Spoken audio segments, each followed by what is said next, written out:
সুব্রতবাবু, কি করে সম্ভব হলো? সবাই তো অবাক হয়ে যাচ্ছেন, রক্তপাতহীন নির্বাচন পশ্চিমবঙ্গে। নির্বাচন কমিশনের প্রথম থেকেই যে লক্ষ্যটা সবচেয়ে বেশি তারা জোর দিয়েছিলেন যে লক্ষ্যের ওপর, সেটা হলো রক্তপাতহীন ইলেকশন। সরাসরি অভিযোগ এসছে রাজনৈতিক দলগুলোর তরফ থেকে পক্ষপাত দুষ্ট হিসেবে নির্বাচন কমিশনকে একেবারে চিহ্নিত করা হয়েছে। রাজনৈতিক দল এবং রাজনৈতিক নেতৃত্ব তারা বিভিন্ন কথা বলেন ক্যাম্পেনের সময়। আমরা প্রযুক্তিটা ঠিক ব্যবহার করেছিলাম, কিন্তু প্রযুক্তিটা সবারই কাছে পৌঁছে দিতে পারিনি যারা এই প্রযুক্তি ব্যবহার করবে। ইলেকশনে আমি নিজেকে 10-এ 7 দেব, আর নির্বাচন কমিশনকে 10-এ 9 দেবো। নির্বাচন পরবর্তী সময়ে যা হিংসা হলো, যেটুকু হয়েছে, সেটাও অভিপ্রেত ছিল না। সেটা যে হয়েছে সেটা আমাদের একদিক দিয়ে ফেলিওর। নমস্কার, এই সময় লাইভে আপনাদের স্বাগত। আমি শিলাদিত্য। নির্বাচন কমিশনের বিশেষ পর্যবেক্ষক সুব্রত গুপ্তর মুখোমুখি এই মুহূর্তে আমরা। সুব্রতবাবু, স্বাগত জানাচ্ছি এই সময় লাইভে। সুব্রতবাবু, কি করে সম্ভব হলো? সবাই তো অবাক হয়ে যাচ্ছেন, রক্তপাতহীন নির্বাচন পশ্চিমবঙ্গে। দেখুন, এটা আমাদের যে রাজ্যের যে ইতিহাস, তাতে দেখা যায় যে প্রতি নির্বাচনেই রক্তপাত হয়, হিংসা হয়।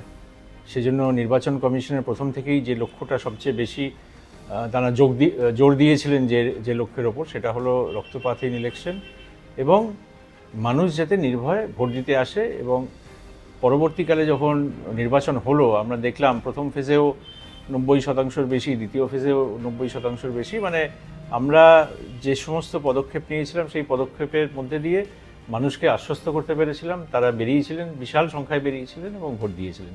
তো এটার সম্ভব হলো এই জন্য যে প্রথম কথা হচ্ছে পরিকল্পনা, দ্বিতীয় কথা হচ্ছে মেসেজিং, ওটা খুব ইম্পর্টেন্ট ছিল।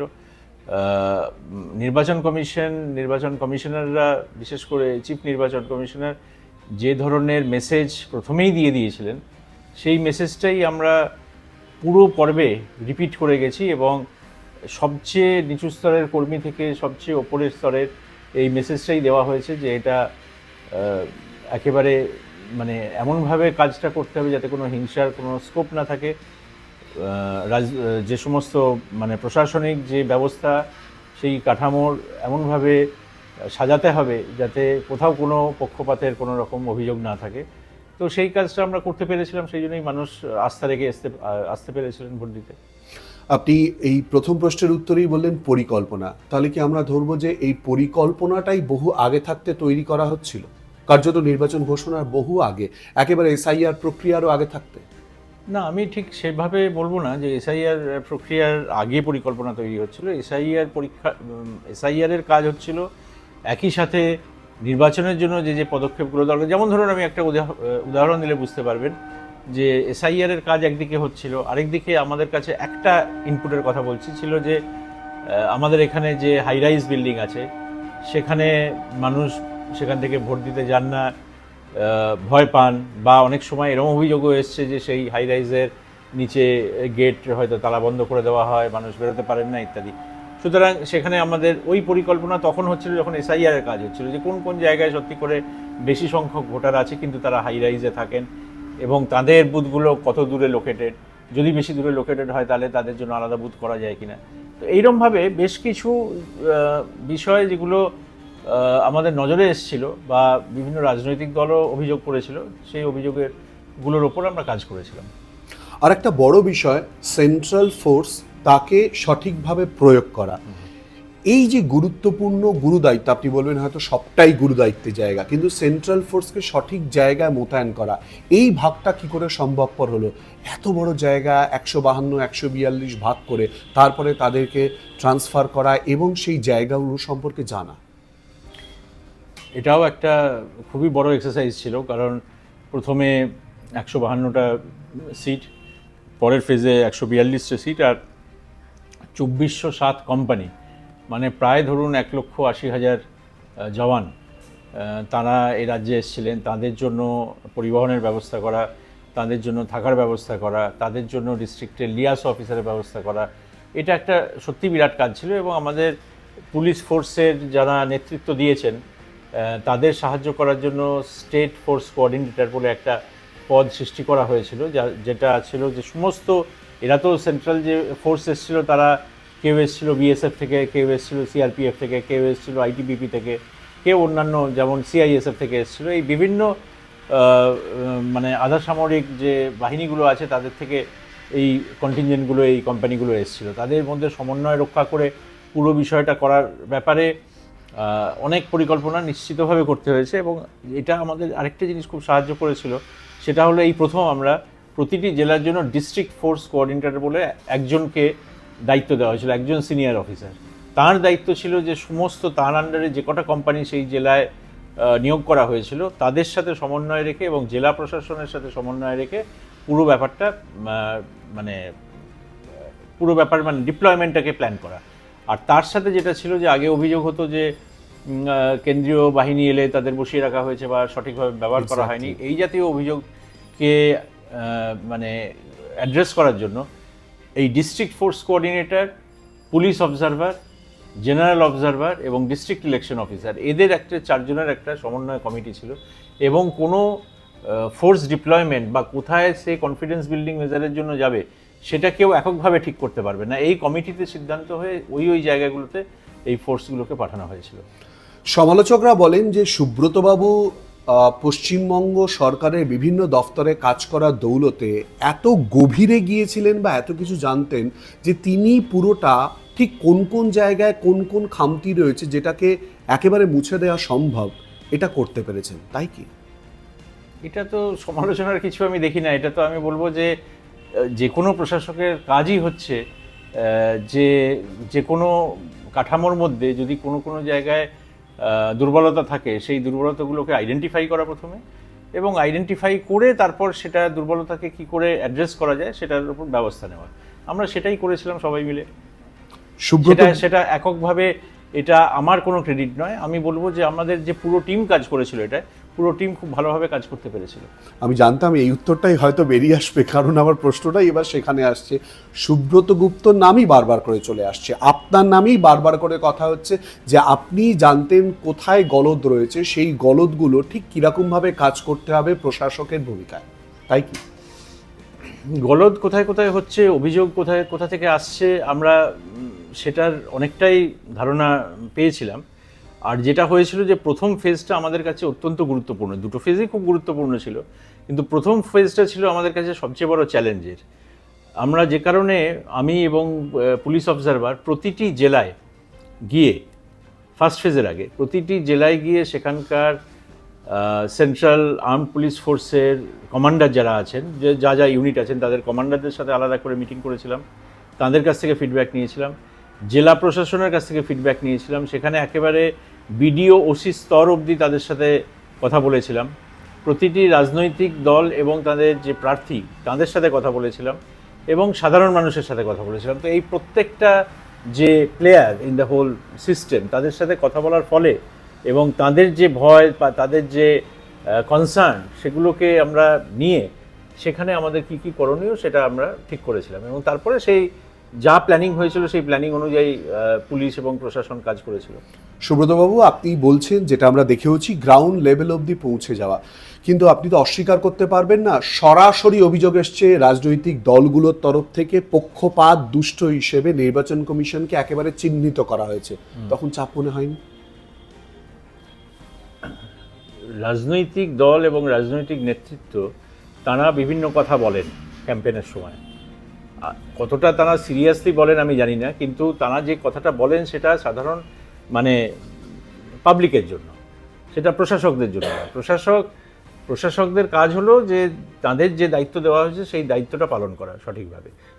এই ধরনের কমেন্ট যেগুলো এসছে তাতে আমার কোনো চাপ হয়নি, আমাদের কারুরই আমার মনে হয় কারুর কোনো চাপ লাগেনি। আমরা আমাদের যে কাজ সেই কাজটা আমরা মানে পেশাদারি মনোভাব নিয়েই কাজ করার চেষ্টা করেছি। বাধার জায়গা তৈরি হয়নি না, পুরোটা সামলানোর রাস্তা তৈরি ছিল? আমার মনে হয় আমরা পুরোটা সামলাতে পেরেছি, কিন্তু মূলত ইলেকশনের সময় খুব বেশি বাধার সৃষ্টি হয়নি। এসআইআর এর সময় কিছু সমস্যা ছিল, সেটা আমাদের একটু অতিরিক্ত নজর দিতে হয়েছিল। প্রথম দফার নির্বাচনের সাফল্য বা পার্সেন্টেজ অফ ভোটিং আপনাদের কি আরো বেশি পরিমাণে সাহায্য করলো? সেকেন্ড ফেজের কাজটা বিরাটভাবে সাহায্য করলো, কারণ আমাদের প্রথম থেকেই যেটা মেসেজিং আমরা করেছি সেটা আপনারা দেখেছেন হয়তো, ইলেকট্রনিক মিডিয়াতে করেছি, সোশ্যাল মিডিয়াতে করেছি, প্রিন্ট মিডিয়াতে করেছি। আমরা সরাসরি মিডিয়ার সাথে কথা বলে মানুষকে আশ্বস্ত করার চেষ্টা করেছি, কিন্তু মনের মধ্যে একটা শঙ্কা ছিল, একটা ডাউট ছিল যে আমরা এত যে মেসেজিং করলাম, এরপরে যদি মানুষ তারপরেও যদি আশ্বস্ত না হয়, এত যে আমরা ওয়েবকাস্টিংয়ের জন্য ব্যবস্থা করেছি, বিশাল ব্যবস্থা, ধরুন প্রায় ফার্স্ট ফেজে আমাদের প্রায় 80,000 90,000 মানে ক্যামেরা লাগিয়ে সেগুলোকে তার থেকে ট্রান্সমিশন এবং কন্ট্রোল রুমে আসা, সেটাকে অ্যানালাইজ করার ব্যবস্থা করা। তো আমাদের সবসময় একটা ধারণা ছিল, একটা ভয় ছিল যে এত কিছু করার পরেও যদি মানুষ নির্বাচন কমিশনের এই উদ্যোগকে বিশ্বাস করে বাইরে না বেরোয়, তাহলে তো পুরো জিনিসটাই বিফল হয়ে যাবে। কিন্তু প্রথম ফেজের মানুষ যেভাবে সাহসের সাথে এসছেন এবং 92%, 93%-এরও বেশি মানুষ এসে ভোট দিয়েছেন এবং কোথাও কোনো সেরকম গণ্ডগোলের অভিযোগ পাওয়া যায়নি। দু একটা ঘটনা ঘটেছে ঠিকই, কিন্তু সেটাও ঘটেছে কারণ আমরা প্রথম থেকেই একটু মানে আমাদের যে সিএপিএফকে তাদের বলেছিলাম যে কোনো রকম ফোর্স যাতে একেবারে ন্যূনতম ফোর্স ব্যবহার করা হয়। তো সেটার কারণেও হয়তো কোনো কোনো জায়গায় একটু বেশি উৎসাহ হয়ে গিয়ে কোনো কোনো জায়গায় গণ্ডগোল হয়েছে, কিন্তু আমাদের ওই যে 93% প্লাস যখন হয়ে গেল, তখন আমরা একেবারে কনফিডেন্ট হয়ে গেলাম যে ফেজ 2-তে মানুষ কিন্তু এইটা দেখে অনেক বেশি লোক আসবে, কারণ ফেজ 2 যে জায়গাটা সেটা কিন্তু ঐতিহাসিকভাবে কম ভোটের জায়গা। কলকাতার পার্শ্ববর্তী জায়গা, এখানে 60% ভোট হয় কখনো, আর এই এসআইআর ইত্যাদি হওয়ার ফলে ওই 60টা হয়তো বেড়ে হয়তো 75 হতে পারে বা 80 হতে পারে, কিন্তু সেটাও যে 90 ক্রস করে যাবে এটা আমরা মানে ধারণাই করতে পারিনি। কিন্তু এটা হলো মূলত এই জন্য যে মানুষ বিশ্বাস করলো যে নির্বাচন কমিশন যে কথা দিয়েছিল সেই কথা রাখতে পেরেছে। আপনি ওয়েবকাস্টিং এর কথা বলছেন, স্বচ্ছতার সঙ্গে ওয়েবকাস্টিং করা এটা কতটা চ্যালেঞ্জিং ছিল? এটা বিরাট চ্যালেঞ্জ। যেটা আপনি আসার আগেই এইমাত্র এই যে 3টে কোম্পানির একটা কোম্পানির ম্যানেজিং ডিরেক্টর এসেছিলেন, উনি বলছিলেন আমাদের দেশে অনেকগুলো জায়গায় সাম্প্রতিককালে ওয়েবকাস্টিং হয়েছে, কিন্তু এই স্কেলে যে 80,000 ক্যামেরা একসাথে ফেজ 1-এ, অ্যাকচুয়ালি ফেজ 1-এ ক্যামেরা লাগানো হয়েছিল বোধহয় 1 লক্ষেরও বেশি।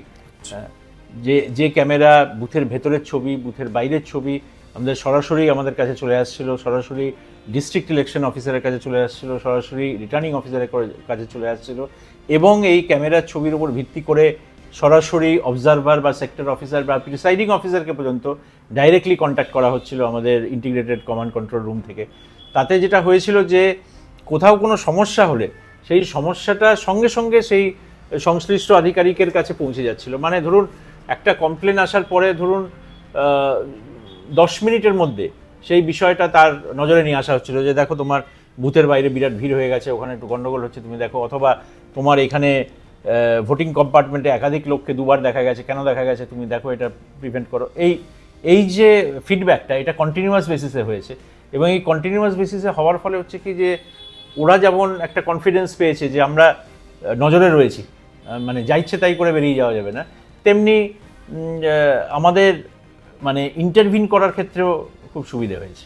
ফলতার ঘটনায় তাহলে কোথাও কি কোনো সমস্যা তৈরি হলো? ফলতার ঘটনা সামনে আসতে দেরি হলো? না, ফলতার ঘটনায় যেটা হয়েছিল, ফলতার ঘটনায় সমস্যা যেগুলো হচ্ছিল, কিছু বুথ থেকে প্রায় 60টা বুথের ওপর অভিযোগ আমাদের সারাদিন ধরে এসছে বিভিন্ন সময়।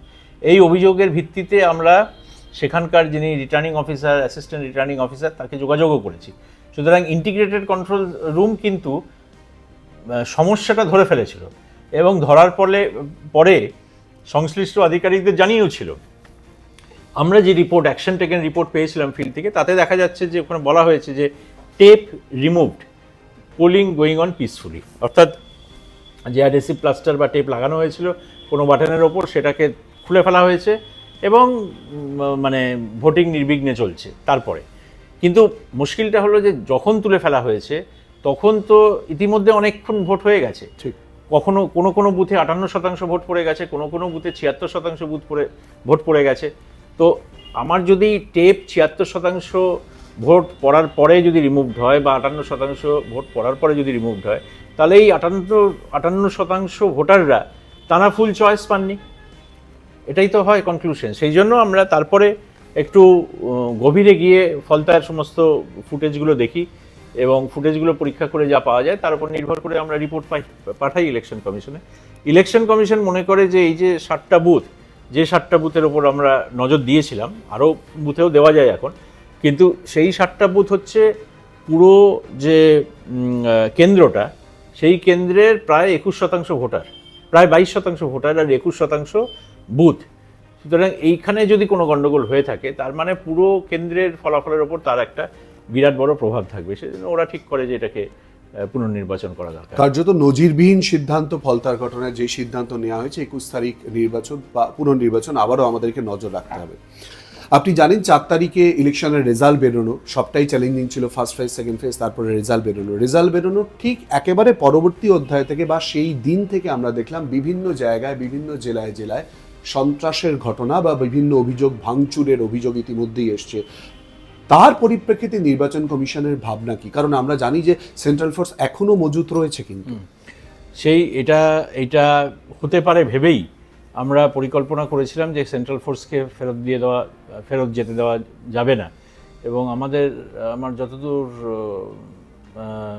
মনে হচ্ছে যে আমরা প্রায় 1100-1200 কোম্পানি এখনও এখানে রয়ে গেছে, তাদের সেটা এসপিদের কাছে, কমিশনার অফ পুলিশের কাছে, ডিজি অফ পুলিশের কাছে দিয়ে দেওয়া হয়েছে। তাদের বলা হয়েছে যে এই ফোর্সকে ব্যবহার করার জন্য, যাতে কোনো জায়গায় সন্ত্রাস না হয়। খুব স্ট্রং মেসেজিং করা হয়েছে যে কোথাও কোনো গণ্ডগোল হলে সঙ্গে সঙ্গে সেখানে গিয়ে অ্যাকশন নেওয়ার জন্য। এবং লক্ষ্য করে থাকবেন যে প্রথমে, হ্যাঁ এটা ঠিকই যে 4 তারিখে বিকেল থেকে, সন্ধ্যে থেকে 5 তারিখে দুপুর অবধি অনেক জায়গায় থেকে অভিযোগ এসছে, ভাঙচুরের ঘটনার অভিযোগ এসছে, কোনো জায়গায় মারপিটেরও অভিযোগ এসছে। সেগুলো আমাদের কন্ট্রোল রুম থেকে সঙ্গে সঙ্গে জানানোও হয়েছে। জানানোর পরে পুলিশ বা এই সিএপিএফ সেখানে গেছেনও।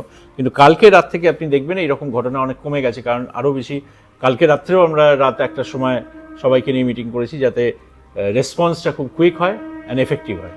তো আমি আশা করব যে এই জিনিসটা এবার ডাই ডাউন করে যাবে, এরপরে আর হয়তো এটা আর চলবে না। সুব্রত গুপ্ত কি বিশ্রাম নেন না? আমরা শুনেছি যে ভোটের দিনগুলোতে আপনি 1 ঘন্টার জন্য কোনো রকমে বেরিয়েছেন, ফ্রেশ হয়েছেন, আবার চলে এসেছেন। না না, সে তো 2 দিন 3 দিনের ব্যাপার, সেটা তো করতেই হবে। সে তো আপনারাও জানেন, পরীক্ষার সময় লোকে রাত জেগে পড়ে, তো এটাও আমাদের কাছে পরীক্ষা ছিল। সুব্রতবাবু, এরপর যে প্রসঙ্গটা চলে আসে, যেটা ইনফ্যাক্ট হয়তো আগে করা উচিত ছিল, সেটা হচ্ছে এসআইআর কতটা চ্যালেঞ্জিং ছিল, কোন সমস্যা সব থেকে বেশি সামলাতে আপনাকে নাজেহাল হতে হয়েছে, আর এর সঙ্গে জুড়ে থাকা প্রশ্ন ভুয়ো ভোটার তার মানে ছিল। এখন ভুয়ো ভোটার কথাটা তো আমরা অফিসিয়ালি ওরমভাবে বলি না। আমরা যেটা বলি যে ব্যক্তি মারা গেছেন বা যে ব্যক্তি স্থানান্তরিত হয়েছেন, অন্য জায়গায় চলে গেছেন, তাদের তো রোলে থাকার কোনো কারণ নেই, সেই নামগুলো তো রোলে থাকবে না। তো এই ধরনের নাম আমরা 58 লক্ষ বের করেছিলাম প্রথম ফেজে। তার পরবর্তীকালে আরও ছানবিন করে আরও প্রায় 5 লক্ষ বাদ গেছে, 63 লক্ষ এরকমভাবে বাদ গেছিল। কিন্তু পরবর্তী এই সময়টায় যে কাজটা হয়েছিল, এটা সত্যিই খুব চ্যালেঞ্জিং ছিল। এই জন্য যে এক তো হচ্ছে যে একটা বিশাল ডেটাবেস, সেই ডেটাবেস নিয়ে কাজ করা। দ্বিতীয় হচ্ছে যে এই যে মানে ডেটার মধ্যে যে সমস্ত ভুলভ্রান্তি ছিল, যেটা পরবর্তীকালে লজিক্যাল ডিসক্রিপেন্সি নামে খুব পপুলারাইজড হয়ে গেছে, সেই ভুলগুলোকে কিভাবে ঠিক করা যায় বা সেই ভুলগুলোকে কিভাবে পরীক্ষা করে তাদের মধ্যে থেকে যারা জেনুইন ভোটার তাদের রোলের মধ্যে নিয়ে আসা যায়, আর জেনুইন যারা নন যে সমস্ত নামগুলো, সেগুলো কীভাবে বাদ দেওয়া যায়, এই প্রক্রিয়াটা চলছিল। এই প্রক্রিয়ার মধ্যে আমরা 1.5 কোটির মধ্যে প্রায় 90 লক্ষ আমরা হিয়ারিং করে, শুনানি করে, তাদের নথি পরীক্ষা করে আমরা সম্পূর্ণ করে ফেলেছিলাম। এই 90 লক্ষর মধ্যে 85 লক্ষ রোলে চলে এসেছিল, 5 লক্ষ বাদ। এই সময় যেহেতু বেশ কিছু চ্যালেঞ্জ হলো সুপ্রিম কোর্টে, তো বাকি যে 60 লক্ষ ছিল, সেই 60 লক্ষ চলে গেল বিচার বিভাগের ব্যবস্থার মধ্যে। এবং বিচার বিভাগে যাওয়ার পরে যে প্রক্রিয়াটা ওনারা ফলো করলেন, এবং বিশেষ করে যে সুপ্রিম কোর্টের যে নির্দেশ ছিল যে এসআইআরের ওই মানে যে নোটিফিকেশন, তার মধ্যে যে সমস্ত নথির কথা বলা আছে ইত্যাদি, সেইটা খুব কঠোরভাবে ফলো করতে হবে জুডিশিয়াল অফিসারদের। তারপরে জুডিশিয়াল অফিসাররা এইসব পরীক্ষা টরীক্ষা করে 60 লক্ষর মধ্যে প্রায় 27 লক্ষ তারা ঠিক করলেন যেটা মানে এই রোলের মধ্যে আসার উপযুক্ত নয়, যে সেটা এখন অ্যাপিলে অনেকে অ্যাপিল করেছেন। তো আমাদের মূল যে পার্টটা, যেটা বিচার বিভাগের যাওয়ার আগে অবধি যে সময়টা ছিল, এই সময়ের মধ্যে যে যখন নথি হিয়ারিংয়ের জন্য যে ডাকা হলো, সেই সময়টা সবচেয়ে বেশি চ্যালেঞ্জিং ছিল। কারণ বিশাল সংখ্যক মানুষকে নোটিশ দেওয়া, তাদের শুনানি করা, তাদের কাছ থেকে নথি সংগ্রহ করা এবং সেটা পরীক্ষা করে তারপরে সিদ্ধান্ত নেওয়া, এটা একটা বড় চ্যালেঞ্জিং ব্যাপার ছিল। এবার আমি দুটো রাজনৈতিক বিষয় অবশ্যই করে আসতে হচ্ছে। মমতা বন্দ্যোপাধ্যায় ইতিমধ্যেই বলেছেন যে হ্যাকল করার অভিযোগ, অর্থাৎ যখন কাউন্টিং সেন্টারে যাওয়া হয়েছিল সাখাওয়াত মেমোরিয়ালে, পরপর এই অভিযোগগুলো করছেন। আপনি নিশ্চয়ই শুনেছেন, হয়তো সাংবাদিক বৈঠক করেছেন। এর উত্তরটা আপনার কাছে কি? ওখানে তো প্রচুর সিকিউরিটির ব্যবস্থা ছিল, সিএপিএফ, এবং সেটা রাজ্য সরকারেরও পুলিশ নয়, সেন্ট্রাল আর্মড ফোর্সের লোকরা ছিলেন, সিনিয়র অফিসাররা ছিলেন। তো এরকম কোনো ঘটনা আমাদের কাছে, অন্তত নির্বাচন কমিশনের কাছে কিন্তু ডিস্ট্রিক্ট ইলেকশন অফিসার বা রিটার্নিং অফিসারের তরফ থেকে বলা হয়নি। কিন্তু যদি অভিযোগ থেকেই থাকে, সেই অভিযোগ যদি নির্বাচন কমিশনের কাছে করা হয়, নিশ্চয়ই তারা একটা ইনভেস্টিগেট করে দেখবেন যে কী হয়েছে। আর ওখানে সব কিছুই রেকর্ডেড আছে ভিডিওতে। পলিটিক্যাল এরকম একটা পরিবর্তন আসা বা না আসার যেহেতু চিন্তা ভাবনা, দোলাচল বা প্রচার, যেহেতু বাঙালি রাজনৈতিক সচেতন, এটা কি কোথাও আঁচ করেছিলেন? যে জায়গায় এত বেশি পরিমাণে ফোর্স মোবিলাইজ করা, নির্বাচন কমিশনকে এত চিন্তা ভাবনা করা, কার্যত হিস্টোরিক অনেকগুলো স্টেপ নিতে হয়েছিল, এই যে পরিবর্তনটা বাংলায় এসছে, এরকম কোথাও কি আঁচ করার জায়গা তৈরি হয়েছিল? একটা বিষয় আমাদের কাছে খুব পরিষ্কার ছিল প্রথম থেকে, সেটা হচ্ছে যে মানে যারা ভোট দিতে চান তাদের যেন ভোট দেওয়ার মানে পরিবেশটা তৈরি করে দেওয়া যায়। এবার সবাই যদি ভোট দেন, তারপরে তার কি ফলাফল হবে সেটা প্রেডিক্ট করা নির্বাচন কমিশনের কাজ নয়।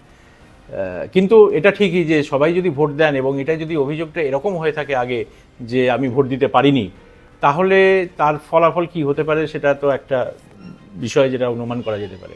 সুব্রত বাবু, আপনার কাছে আমার শেষ প্রশ্ন থাকবে, ব্যক্তি সুব্রত গুপ্ত নিজেকে 10-এ কত দেবেন, আর সুব্রত গুপ্ত নির্বাচন কমিশনকে 10-এ কত দেবেন?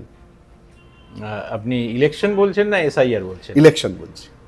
ইলেকশনে আমি নিজেকে 10-এ 7 দেব, আর নির্বাচন কমিশনকে 10-এ 9 দেবো। 10-এ 7 হলে 3 বাদ কেন সুব্রত গুপ্ত নিজের ক্ষেত্রে? এটা দুটো কারণ। এক হচ্ছে যে আমরা ওয়েবকাস্টিংয়ে যে ধরনের ইন্টারভেনশন আমরা চেয়েছিলাম, বিশেষ করে আমরা আর্টিফিশিয়াল ইন্টেলিজেন্স নিয়ে যে পরীক্ষা নিরীক্ষাগুলো করেছিলাম, আমার মনে হয়েছে যে আমরা প্রযুক্তিটা ঠিক ব্যবহার করেছিলাম, কিন্তু প্রযুক্তিটা সবারই কাছে পৌঁছে দিতে পারিনি যারা এই প্রযুক্তি ব্যবহার করবেন।